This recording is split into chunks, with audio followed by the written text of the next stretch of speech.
Now to our top story. It was a political bombshell which saw the defection of the Tory MP for Ashfield to Reform UK. That man, Lee Anderson, had been suspended as a Conservative MP following comments he made about the Mayor of London being controlled by Islamists, of course, made on this very show a couple of Fridays ago. And yesterday, we saw him sacked on the opposition benches for the first time. You can see him highlighted there, sat next to a certain Mr. George Galloway without his hat.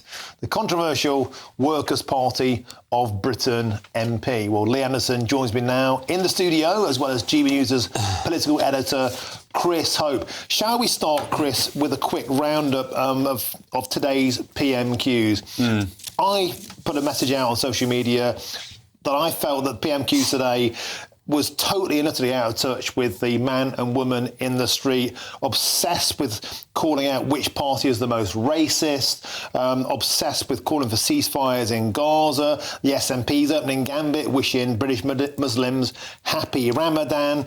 Meanwhile, people looking on just thinking, what about me? What about the majority of Britain, instead of obsessing with minority interests? Yeah, it's pretty edifying, I thought. The problem is the Tory party has got wrapped up in this row about Frank Hester's £10 million, the comments he was recorded making, according to The Guardian, in 2019 about Diane Abbott, and now Number 10 say that was racist. And of course, it's always going to be in an election year, when will the party return the money? The Labour sees a chance here to get a real bite out of the revenues of the party. £10 million is about a quarter of the amount they raise annually. So £10 million is a real issue. And of course, they're never going to do it, I doubt. So they still wanted to try and challenge them over it. Here to hear the PM, Rishi Sunak, remind viewers of our channel and MPs that Angela Rayner called Tories scum. David Lammy used the word Nazi in the past. And John McDonnell, the former Shadow Chancellor, said that Esther McVeigh should be lynched. This is not language we should have any kind of, really sort of normal run-of-the-mill in politics. So I think it was pretty unedifying. I thought the best bit of it, the most interesting bit, was when Labour went after the Tories on a plan to get rid of the national insurance, and that would cost £46 billion. And how will that be costed? That is the beginning of an attempt by Labour to change the subject from their plans onto Tory plans and making them uncosted. So that was a bit of interesting politics. The rest of it, though, we could move on pretty quickly from. Lee Anderson, let's bring you in at this point. There's a big hoo-ha, the opening gambit from Keir Starmer today about this new latest racism row. Rishi Sunak said, nothing really to see here. He's apologised and he's all right. You, however, were accused of making racist comments and you got the boot. What's the difference? Well, let's be clear, Martin. I think it actually happened in this studio a few weeks back. I think that's when this leg of my journey started. I didn't make any racist comments, let's be clear on that, or any reference to Mayor Khan's race or religion at all. But you know what?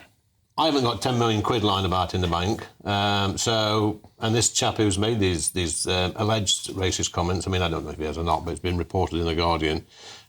He's made these comments. He's got a few quid which are donated to the party, and I think a lot of people out there would be asking now for consistency. If you're going to have one bloke say some nasty things, which they were quite nasty, then surely you should use the same sort of discipline, if you like. I lost the whip. And he's apologised and just moved on. But you did refer to the mayor's race and his religion, didn't you? You said Muslim extremism was taken. Muslims not. Islamism. It's not a race, Chopper. We've had this conversation many times. I'm surprised that you're bringing this up once again. Islam is not a race. So there's nothing I said in my speech in this very studio that was racist. Let's get on to that comment you made, your opening line at the Reform press conference. I want my country back. What do you mean by that? It could mean lots of things, Martin, but, I always harp onto my past growing up in the 1970s and 80s. Obviously, Chopper, it would have been the 50s and 60s, maybe late 40s, not sure about that. But I want to go back to a time where, you could get a school place. You could go to school and not be told you're a different sex to everybody else. I want to go back to a place where you could ring the doctor up at 8 o'clock in the morning and get an appointment that day. I want to go back to a place where you could ring the dentist up and have that dodgy tooth pulled out the same day without waiting for 3 weeks in agony and then going to buy a pair of pliers. I don't want to see 25 different types of toilets in buildings for different genders. There's all these sorts of things. I want to be able to drive down the roads in Ashfield. So why leave the party of government? If that's what you want, stay in the government and make it happen. Instead, you've legged it, and now you're shouting from the sidelines. Here Why we is go that? again, Chopper. This is gutter journalism again. This is not right what you're saying. You know that. I left the party, had the whip taken off me. I refused to apologise. I stood on the principle that I would not apologise and go back to the party because, like we see, inconsistencies again with this donor. 10 million quid is give the party. Fair enough, but you've got to be consistent because if you're not consistent, then people don't trust you. Well, talking of being consistent, you said the reason why you left was George Galloway's election in Rochdale. You shook his hand. That was part of it. That was part of it. You shook his hand on the green benches. There was a few things last week, Chopper, that just added a little bit more into the pot. I was 90% there. But George Galloway, I shook his hand yesterday in the chamber. I think you should do, even if you disagree fundamentally on everything.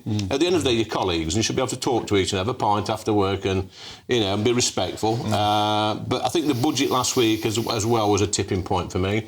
Like Martin said, the opening gambit was we want to spend £1 million on this memorial. Nothing wrong with having memorials, and then they referred to, I think it was Saj, the member for, I think it's Bromsgrove, and he was one of these people that called me out of being a racist. So that I was down in the dumps. I was sat with my colleagues on the Conservative benches.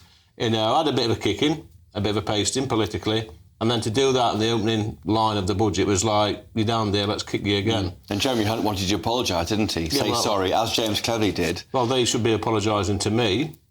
And they should be apologising to the membership in the Conservative Party and lots of councils up and down the country who are furious about what's going to happen in the May elections. All right, so let's get away from what your critics have been saying. What's the reaction been from the Reform membership? We understand they've had a couple of thousand people coughed up £30-odd a pot, so 60 grand in the pot. They're calling out the Lee Anderson effect. What are people saying to you, and what's your role moving forward now? Are you going to be going on like a Red Wall roadshow? Is it your job to whip up the vote for the Reform Party across a Red Wall? Is that your role? Well, I can't give too much away at the moment, Martin, but there will be a significant campaign. My job's, obviously I'm in the Red Wall, I'm a typical Red Wall seat, so I think that's the sort of demographics we'll be going for. People in this country, I bang on about my parents all the time, and it's just people of their generation, they're actually fed up. They've seen the changes over the years in this country. They see mass immigration, which has affected all our public services. It's affected our very social fabric, our way of life. And people feel let down. They feel like, and I said it before, we've given our country away. We've given it away, and actually in some parts of the country, we've given it away to groups of people who just don't like us. A lot of people are going to say, of course, Lee, that you'll be giving your country away to Sir Keir Starmer. You'll be splitting the Conservative vote. In fact, that's something that you said before about the Reform Party. Be careful what you wish for. They were your precise words. And now, you might be a part of that issue. Sir Keir Starmer might get in because you'll be taking votes away from the Conservative Party. So what we have to do now, through Martin, the middle. as a politician, you do play politics sometimes. What we have to do, we have to trust the British public. It's not up to Reform if Labour get in. It's up to the British public. They've got a decision to make now. We've got the general election, maybe May, maybe November. If we get our message across, and I think it's, the message I want my country back is resonating with people all over the UK, it's up to the British public. That's democracy. And I seriously think we're going to win a serious amount of seats at this next election because my inbox, my social media, even my mailbag, people actually writing letters and sending cards to me, wishing me all the best, which is great. I've got one quick question before we have to leave it there. There's been talk of another 9 in the wings. Can you confirm that? And are any of them going to follow suit? Because you were like a natural spiritual leader of the blue-collar Conservatives, and a lot of people in that party looked up to you. Are they going to be following your journey? That's not for me to say, Martin. If colleagues of mine want to follow, my door is open. They've got my number. I am in touch with a lot of my colleagues, just pleasantries really, asking me how I'm going.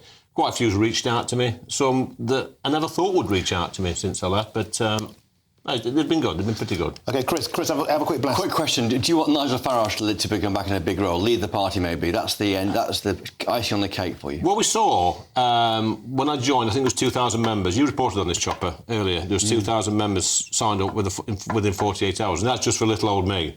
Now, if Nigel decided he was going to stand somewhere, imagine that you'd have 10, 20, 30,000 people.